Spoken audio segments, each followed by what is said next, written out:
So I have been working in HIV with a major focus for the last 11 years, and for me it has been a real privilege to get to work on an issue that has actually affected my family personally. My husband is from Tanzania originally, and he is from Iringa region, which is the highest HIV prevalence region of Tanzania. And we have many family members who are either living with HIV or who have died of AIDS. And have been, like all Tanzanians, we've been affected by AIDS to a great degree. And so it's particularly rewarding for me to get to give back and to be able to contribute to HIV prevention throughout Africa. But it's particularly special that one of our flagship programs in HIV prevention is in Iringa region, Tanzania. In fact, we actually work at the hospital where my husband was born. So that's my personal experience. What is rewarding about my work? What am I most proud of? I am most proud that I think Jhpiego has really, over the last 10 years, taken all of our experience in reproductive health and maternal health and all of the lessons learned and applied it to the HIV epidemic. I think what I'm most proud of is our work in voluntary medical male circumcision. We have really, since before the clinical trials even reported out, we've been playing a role in this intervention when it was just a promising but sort of unproven intervention. Since 2003, when we implemented a pilot project in Zambia, we are working in 12 of the 14 PEPFAR priority countries for voluntary medical male circumcision. And over the past couple of years, programs that Jhpiego supports in ministries of health and defense forces throughout East and Southern Africa have circumcised more than 250,000 men and adolescent boys. And we estimate that as a result of this work, we will avert tens of thousands of future HIV infections. So I feel fortunate to work on an intervention that is proven and that is acceptable, culturally acceptable, personally acceptable to African men. I think it's a wonderful opportunity for us as an organization to engage men in the HIV prevention, care, and treatment.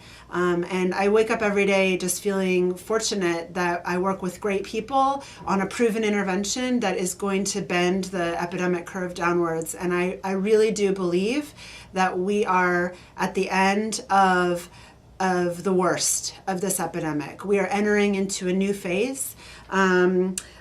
Secretary Clinton has spoken about an AIDS-free generation and seeing an AIDS-free generation in our lifetime. And what that means, of course, is that all babies born, whether their mothers are HIV positive or not, will be born free of HIV. And we absolutely have the tools to make that happen.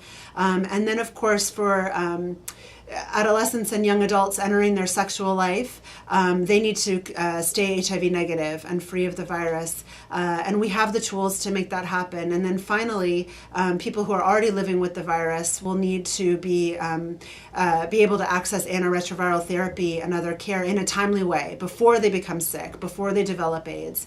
And we have the tools to make that happen. I think we are living in a time of unprecedented scientific advances in HIV prevention and in HIV treatment. We have, in addition to behavioral interventions, which are effective but have their limitations, we have greatly expanded access to testing so people can learn their status, not just in a health facility, but in the home if they want to, with a qualified counselor. We have prevention of mother-to-child transmission interventions now, which are being implemented in low-resource settings in the same way that they're implemented in the United States. We are really able now to deliver a high quality of care that will avert almost all HIV infections to babies born to HIV-positive mothers. Circumcision, of course, voluntary medical male circumcision will play a key role. This is a one-time intervention that provides a lifetime of partial protection. So unlike any other prevention strategy that we have that will require either a continuous behavior change or continuous condom use or continually taking antiretroviral therapy to either control the virus and not transmit to others or to prevent acquisition of the virus through pre-exposure prophylaxis access. Those are great strategies and they're very promising, but they have really challenging adherence requirements for people. Voluntary medical male circumcision is a one-time procedure. We just need to get our clients into the door, counseled and tested and served with a high-quality service, of course. Encourage them to keep in mind that this is partially protective and that they must use other prevention strategies. But we have all the tools needed. I actually think that even in the absence of an HIV vaccine, I do think that we can see an AIDS-free generation in our lifetime. I'm Kelly Curran. I'm the Director for HIV and Infectious Diseases at Jhpiego, and I'm fighting HIV.